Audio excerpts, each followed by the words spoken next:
बिगाड़ा, काम बिगाड़ा। तीन बहुओं के रवैये से सासू माँ बहुत परेशान थी। दूसरी बात ये थी कि तीनों बहुओं में किसी बात को लेकर अनबन हो गई थी। तब से ही तीनों एक दूसरे से मुंह फुलाए रहती थी। ना कोई सीधे मुंह किसी से बात करती, ना किसी का कहना मानती। पड़ोसी भी इस बात को जानते थे और जाने कैसे कैसे बातें भी करते। इसीलिए सासू माँ ने तीनों बहुओं को तुरंत अपने कमरे में बुलाया। मैं कई दिनों से देख रही हूँ, तुम तीनों अलग अलग सारे काम कर रही हो। ये सब नहीं चलेगा, तीनों को मिलकर ही काम करना पड़ेगा। सास की बात सुनकर एकदम से बड़ी बहू बोल उठती है। नहीं मम्मी जी, मैं इन दोनों के साथ कुछ नहीं कर सकती। मैं इस घर की बड़ी बहू हूँ, फिर ये मेरा कहना भी नहीं मानती। अरे रानी जी, जानबूझकर मुझे डबल काम करवाती और छोटी वही बात करती है। इन दोनों के बीच हमेशा सैंडविच बन जाती है मेरी, और मैं हमेशा आलू की तरह बीच में की जाती हूँ।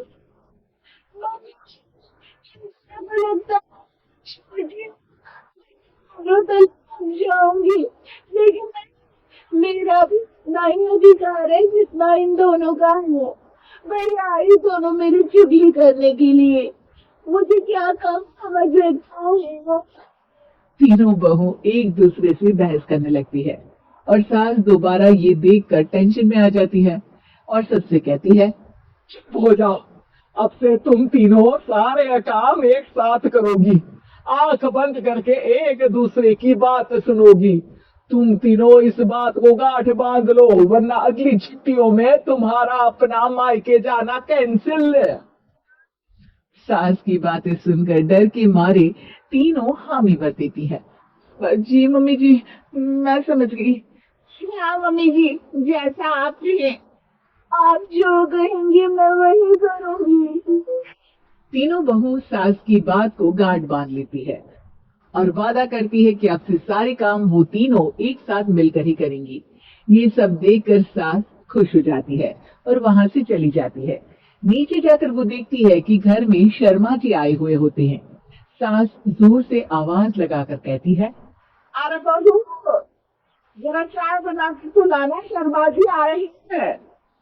सास की बात सुनकर तीनों बहू तुरंत किचन की ओर भागती है और चाय बनाना शुरू कर देती है। मुझे तो एकदम मसाले वाली कड़क चाय पसंद है, तो हम शर्मा जी के लिए मसाले वाली चाय ही बनाएंगे। आप मीठे मौसम में मसाला चाय कौन पीता है?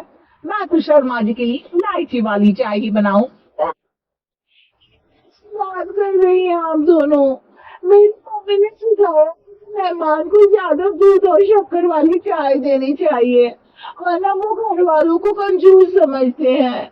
मैं तो शर्मा जी को ऐसे ही चाय दूंगी। तीनों बहुएं अपने अपने तरीके से चाय में शक्कर, मसाला, पत्ती सब डाल देती है। उबलने के बाद तीनों मिलकर चाय बाहर लेकर जाती है और शर्मा जी और सासू माँ को देती है। चाय पीने के बाद शर्मा जी सासू माँ को देखकर शर्मा जाते हैं और शर्मिंदा महसूस करते हैं कि आखिर उन्होंने चाय पीने के लिए हामी क्यों भरी। सासू माँ भी चाय पीना शुरू करती है और कहती है, अरे चाय बनाई है, चाय ही क्या, मीठे दूध की बासु। हाँ, चाय अच्छी नहीं लगी क्या? बात नहीं, हम पराठा बनाकर लाते हैं। हाँ चलो, हाँ आती हूँ मैं भी। नहीं नहीं, मेरा पेट चाय ने ही चौपट कर दिया, वही काफी है। पराठे से पोपट नहीं करवाना, मैं तो चलता हूँ। शर्मा जी चुपचाप पतली गली से निकल जाते हैं। अगले दिन सास बहुओं से कहती है, अरे बहू, जाओ जाके ऊपर के गेस्ट हाउस की सफाई कर दो। कल हमारे यहाँ मेरे दूर के रिश्तेदार आने वाले हैं, तो पूरे कमरे को चमका देना, समझी? तीनों बहू सास की बात को मानकर ऊपर सफाई करने चली जाती हैं और तीनों कमरे की सफाई चालू कर देती है। बड़ी बहू मकड़ी के जाले साफ करती है, तो बीच वाली झाड़ू लगाना और छोटी वाली सर्फ डालकर जमीन धोना शुरू कर देती है। अरे दीदी, जेठानी जी, अभी मैंने पूरी फर्श धोई और आप फिर से धूल नीचे गिरा रही हैं। और मछली जेठानी जी, आप बिना झाड़ू की धूल यहाँ छटक रही हैं। अरे तीनों को साफ करना है, एक साफ सफाई करते हैं ना। अरे वही तो, हम साथ साथ हैं, घर साफ साफ है।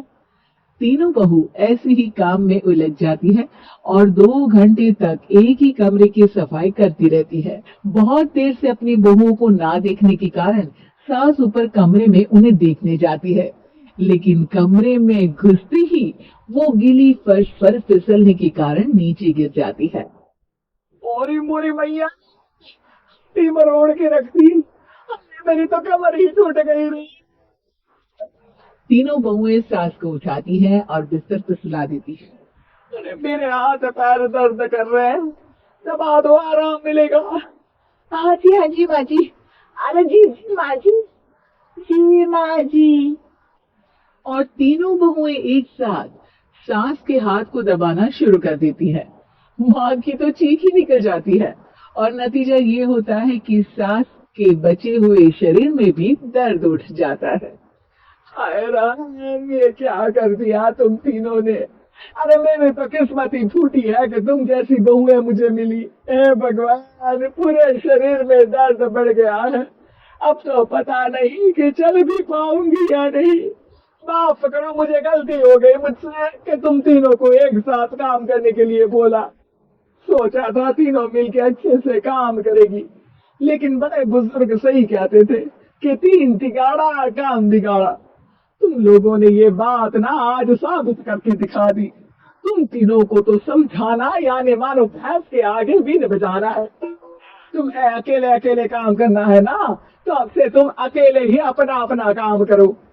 तीनों बहुएं वहां से जाने लगती है। अरे कहाँ जा रही हो?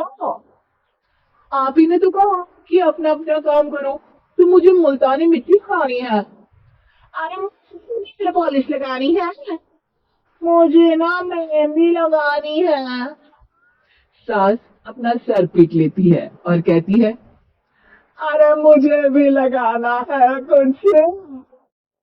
क्या माँ जी? क्या माँ जी? क्या माँ जी? तुम्हारे घर वालों को फोन तुम्हारी हरकतें बताने के लिए। अपने पराए घर की लड़ाइयां कितनी भी हो, लेकिन ये भी सच है कि किसी पर कोई आपत्ति हो तो अपना ही परिवार साथ देता है। भैया, मेरे पीछे पुलिस लगी है, प्लीज मुझे बचा लो। रवि और राज 2 भाई, लेकिन दोनों में कभी नहीं पची। अरे क्या हुआ छोटे, क्या कर दिया तूने? अरे कुछ नहीं भैया, मेरा दोस्त है ना राजू, वो मुझे लेकर बैंक गया था। मुझे नहीं पता भैया कि वो वहां बैंक लूटने जा रहा है। मैं उसके साथ बैंक में घुसते ही सीसीटीवी कैमरे में दिख गया हूँ। अब पुलिस मुझे ढूंढ रही है भैया, मुझे बचा लो। राज कुछ सोचता है, फिर कहता है, ओके तुम यही रुको, मेरा एक दोस्त पुलिस में है, मैं बात करता हूँ। तभी वहां रवि की बीवी राज की बीवी के साथ आ जाती है। तुम लोगों के घर जब तक पुलिस का आना जाना है, बच्चों को यहीं छोड़ दो, उन पर असर ठीक नहीं पड़ेगा।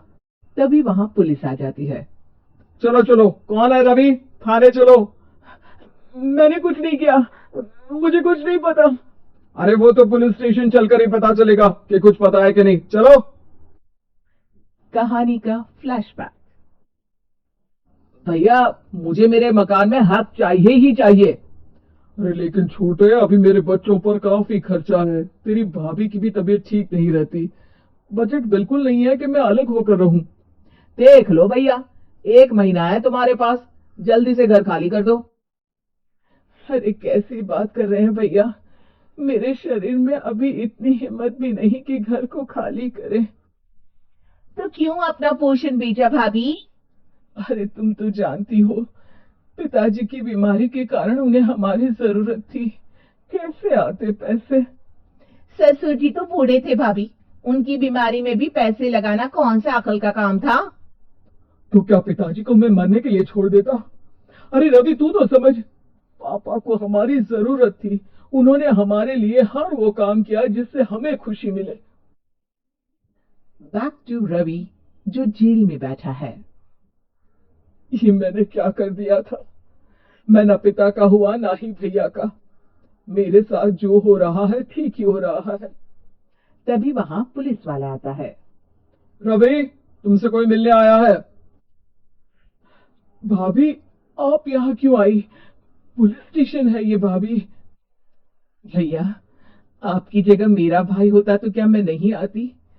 अच्छा, ये खाना ले लीजिए, खा लीजिएगा। आपके भैया लगे हैं वकीलों और पुलिस वालों से बात करने में। डरने की कोई बात नहीं। जब आपने गुनाह किया ही नहीं तो सजा भी नहीं मिलेगी। रवि भाभी को देखकर रोने लगता है। घर में साक्षी चुपचाप बैठी होती है कि तभी सोनम कहती है, अरे साक्षी, क्या हुआ? परेशान क्यों हो रही हो? भाभी, अभी अभी पुलिस स्टेशन से खबर आई है, इन्हें बड़े जेल में शिफ्ट किया जा रहा है। क्या करूंगी भाभी? रो मत, हम अच्छे से अच्छा वकील करेंगे। लेकिन उसमें तो बड़े पैसे लगेंगे दीदी, हम इतना पैसा कहाँ से लाएंगे? अरे क्यों, ये मकान है और गैस भी है। साक्षी की आंखों में पानी आ जाता है। पर दीदी, ये तो आप और भैया की मेहनत की कमाई है। पापा के बाद भी तो हम लोगों का सब खत्म हो गया था। पापा को तो बचा नहीं पाए, लेकिन भैया को जरूर बचा लेंगे। और भगवान चाहेंगे ना तो दोनों भाई मिलकर इससे भी बड़ा मकान खड़ा कर लेंगे। साक्षी। थोड़ी देर में राज वहां आता है। सोनम सही कह रही है साक्षी, पैसों की कमी के कारण किसी भी बेगुनाह को सजा नहीं मिलती। राज एक अच्छा सा वकील करता है। सोनम और साक्षी बचाए पैसे और अपने गहनों को बेचकर रवि का केस लड़ते हैं और जल्द ही रवि जेल से बाहर आ जाता है। रवि राज को गले लगाकर कहता है, भैया, मुझे माफ कर दो। मुझे साक्षी ने सब कुछ बताया है। भैया, आपने मुझ पर विश्वास किया, मेरे लिए दिन रात मेहनत की। भाभी ने अपने गहने तक बेच दिए। भैया, आपने तो पापा के लिए भी पैसे नहीं देखे, लेकिन मैं बहुत ही सेल्फिश निकला। भैया, एक आखिरी बार मुझे माफ कर दो, मैं शर्मिंदा हूँ। अरे भाई, अपने तो अपने ही होते हैं। पापा ने हमारे लिए क्या नहीं किया, ये तुम्हें बताने की जरूरत नहीं है मुझे। और फिर तू तो मेरा भाई है। पैसे से बढ़कर रिश्ते होते हैं भाई।